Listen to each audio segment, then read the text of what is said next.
Hello guys, welcome back to our channel. இந்த வீடியோல ஒரு ஜாவா ஃபைல் எப்படி கிரியேட் பண்றது, ஜாவாவோட பாய்லர் பிளேட் கோட் என்ன அப்படின்றத டீடைலா நான் எக்ஸ்பிளைன் பண்ண போறேன். ஸோ வீடியோவை எந்த இடத்துலயும் ஸ்கிப் பண்ணாம வீடியோவை ஃபுல்லா பாருங்க. நீங்க ஃபர்ஸ்ட் ஜாவா ப்ரோக்ராமை உங்க கம்ப்யூட்டர்ல நீங்க ரன் பண்ணணும் அப்படின்னா அதுக்கு ரெண்டு விஷயம் நீங்க இன்ஸ்டால் பண்ணிருக்கணும். ஒன்னு பாத்தீங்கன்னா ஜாவா ஜேடிகேன்னு ஒன்று இருக்கும், ஜாவா டெவலப்மெண்ட் கிட் அப்படின்னு சொல்லுவாங்க. ஸோ அதை வந்து உங்க சிஸ்டம்ல வந்து நீங்க இன்ஸ்டால் பண்ணிருக்கணும்.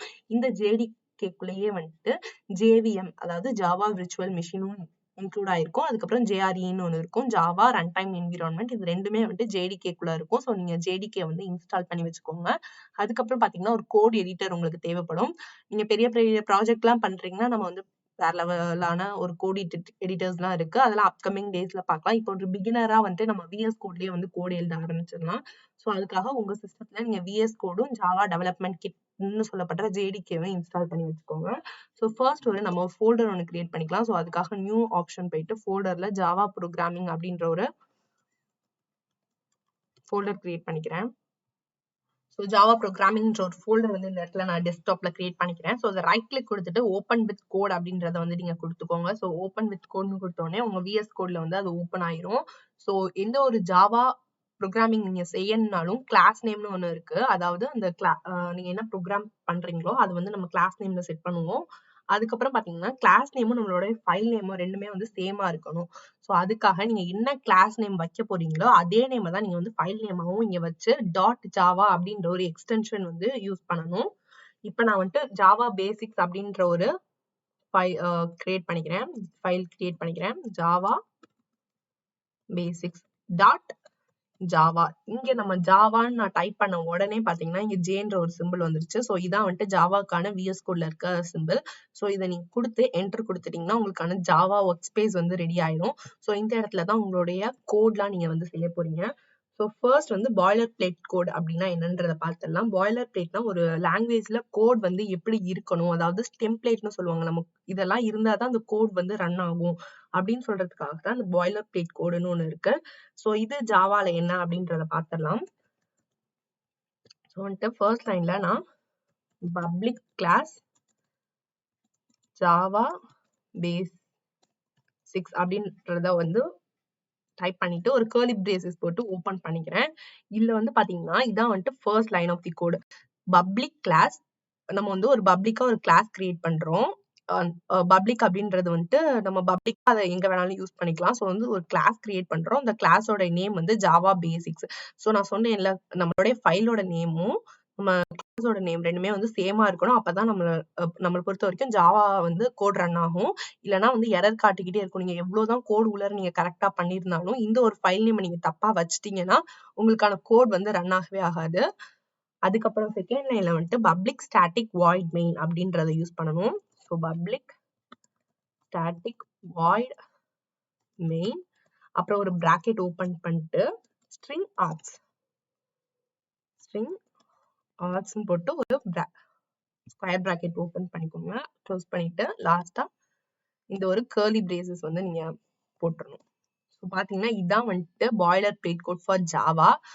ஸோ இதுவும் பாத்தீங்கன்னா பப்ளிக்கா நம்ம டிஃபைன் பண்றோம். ஸ்டாட்டிக் அதுக்கப்புறம் வாய்ட் மெயின், இதான் வந்து நம்மளுடைய மெயின் ஃபங்க்ஷன். அதாவது நீங்க என்னதான் நீங்க சப் ஃபங்க்ஷன் கிரியேட் பண்ணாலும் ஃபர்ஸ்ட் எக்ஸிக்யூட் ஆகுறது நம்ம ப்ரோக்ராம்ல பாத்தீங்கன்னா இந்த மெயின் ஃபங்க்ஷனா தான் இருக்கும். ஸோ அதுக்காக தான் அதை கொடுத்துருக்கோம். இங்க ஸ்ட்ரிங் ஆர்குமெண்ட்ஸ், நம்ம கொடுக்குற ஆர்குமெண்ட்ஸ் எல்லாம் ஸ்ட்ரிங்கா இருக்கு, அதுக்காக வந்து நம்ம ஸ்ட்ரிங் ஆர்குமெண்ட்ஸ் கொடுக்குறோம். ஸோ இதான் வந்துட்டு boiler plate code for Java. முக்கியமான ஒரு விஷயம் நீங்க நோட் பண்ண வேண்டியது, இங்க இருக்க ஃபைல் நேமும் இங்க இருக்க கிளாஸ் நேம் ரெண்டுமே வந்து சேமா இருக்கணும். அதுக்கப்புறம் பாய்லர் பிளேட் கோட் பொறுத்த வரைக்கும் ரெண்டு விஷயம் கண்டிப்பா இருக்கணும். அதாவது பப்ளிக்கா நம்ம கிளாஸ் ஒன்று டிஃபைன் பண்ணிக்கணும், அதுக்குள்ள ஒரு மெயின் ஃபங்க்ஷன் வந்து நம்ம கிரியேட் பண்ணிக்கணும். ஸோ அவ்வளவுதான் நம்மளுடைய பேசிக் செட்டப் வந்து இதுதான். ஸோ வந்துட்டு ஃபர்ஸ்ட் ஒரு அவுட்புட் வந்து நம்ம ஜாவால எப்படி பாக்குறது அப்படின்றத பார்த்துடலாம். ஸோ அவுட்புட்காக நம்ம வந்து system.out.print அப்படின்ற ஒரு ஃபங்க்ஷன் யூஸ் பண்றோம். ஸோ நீங்க விஎஸ் கோட் யூஸ் பண்ணீங்கன்னா SOUT அப்படின்னு கொடுத்து என்டர் கொடுத்தாலே அது வந்து அதுவா வந்துடும். ஸோ இது வந்து ஒரு ஷார்ட்கட் இந்த விஎஸ் கோட். SOUT கொடுத்தீங்கன்னா வந்துடும். அதாவது system.out.println. இதுக்குள்ள நீங்க டபுள் கொட்டேஷன்ல என்ன கொடுத்தாலுமே அது அவுட்புட்ல பிரிண்ட் ஆகும். மற்ற ப்ரோக்ராமிங் லாங்குவேஜ் மாதிரி தான் இதுவுமே. ஸோ ஃபார் எக்ஸாம்பிள் நான் ஹலோ வேர்ல்ட் அப்படின்றத டைப் பண்றேன். Hello world. ஸோ டைப் பண்ணி நான் ஃபைலை வந்து சேவ் பண்ணிக்கிறேன். சேவ் பண்றதுக்கு வந்து Ctrl+S கொடுத்து நீங்க சேவ் பண்ணிக்கலாம். சேவ் பண்ணி முடிச்ச உடனே கீழே வந்து டெர்மினல் வந்து நீங்க ஓபன் பண்ணிக்கோங்க. நம்ம ஜாவா ப்ரோக்ராம் பொறுத்த வரைக்கும் ஃபர்ஸ்ட் வந்து நம்ம லொகேஷன் கரெக்டா இருக்குமா அப்படின்றத பாத்துக்கணும். ஸோ ஜாவா ப்ரோக்ராமிங்ன்ற ஒரு அந்த இதுக்குள்ளதான் நான் இருக்கேன். நம்மளோட லொகேஷன் பார்ட் வந்து நம்ம செக் பண்ணிக்கணும். அதுக்கப்புறம் பாத்தீங்கன்னா ஃபர்ஸ்ட் வந்து கம்பைல் பண்ணிடணும். அதுக்கப்புறம் தான் ரன் பண்ணணும். ஸோ கம்பைல் பண்றதுக்கு ஜாவா சி ஃபார் கம்பைல், ஜாவாவை கம்பைல் பண்ண போறோம். ஸோ ஜாவா சி நம்மளுடைய ஃபைல் நேம் கொடுத்துக்கணும். அதாவது ஜாவா பேசிக்ஸ் டாட் எக்ஸ்டென்ஷன் கொடுத்து என்டர் கொடுத்துக்கோங்க. நம்ம இதுல எந்த ஒரு எரருமே இல்லை அப்படின்னா இது மாதிரி உங்களுக்கு வரும். இன்கேஸ் ஏதாவது எரர் இருந்துச்சுன்னா அந்த எரர் வந்து டிஸ்பிளே ஆகும். நான் இப்போ அதுவும் உங்களுக்கு செஞ்சு காமிக்கிறேன். கம்பைல் பண்ணும்போது எந்த ஒரு எரரும் இல்லைன்னா நம்ம ப்ரோக்ராம் ரன் ஆக ரெடியா இருக்கு அப்படின்றது ஒரு அர்த்தம். ஸோ ரன் பண்றதுக்கு ஜாவா, அதுக்கப்புறம் நம்மளுடைய ஃபைல் நேம் ஜாவா பேசிக்ஸ் கொடுத்து நீங்க என்டர் பண்ணீங்கன்னா ஹலோ வேர்ல்ட் அப்படின்றது வருது இல்ல. ஸோ இதான் நம்மளுடைய அவுட்புட். நம்ம அவுட்புட் வந்து இப்படிதான் ஜாவால பாக்குறது. இப்போ வந்து பாத்தீங்கன்னா கம்பைல் பண்ணும்போது எந்த ஒரு எரரும் இல்லைன்னா அடுத்து வந்து நம்ம ப்ரோக்ராம் ரன் பண்றதுக்காக இந்த கோட் எழுதணும். இன்கேஸ் நம்ம கம்பைல் பண்ணும்போதே எரர் வந்து காமிக்கும். ஃபார் எக்ஸாம்பிள் இந்த இடத்துல நீங்க வந்துட்டு கிளாஸ் நேம் இங்கே வந்து எரர் காமிக்குது. இருந்தாலும் நம்ம பண்ணி பார்க்கலாம். ஜாவா சி ஃபர்ஸ்ட் கம்பைல் பண்றோம். ப்ரோக்ராம் நான் சேவ் பண்ணிக்கிறேன். Java C Java basics dot ஜாவான்னு கொடுத்து என்டர் பண்ண உடனே பாருங்க காமிக்குது பப்ளிக் கிளாஸ் ஜாவா பேசிக்ஸ். இதுல வந்து ஒரு எரர் இருக்கு. Class Java basics is public should be declare in the file name. நம்ம ஃபைல் நேம் என்ன இருக்கோ அதே மாதிரி வந்து நம்ம டிக்ளேர் பண்ண சொல்லி நம்மள கேக்குது. ஸோ இத மாதிரி எரர் நீங்க படிச்சு பார்த்த உடனே நீங்க வந்து கண்டுபிடிச்சிடலாம் என்ன ஒரு எரர் இருக்குன்ட்டு. ஸோ நீங்க அதை ரெக்டிஃபை பண்ணிட்டு நீங்க திருப்பி வந்து ப்ரோக்ராம் வந்து ரன் பண்ணுங்க.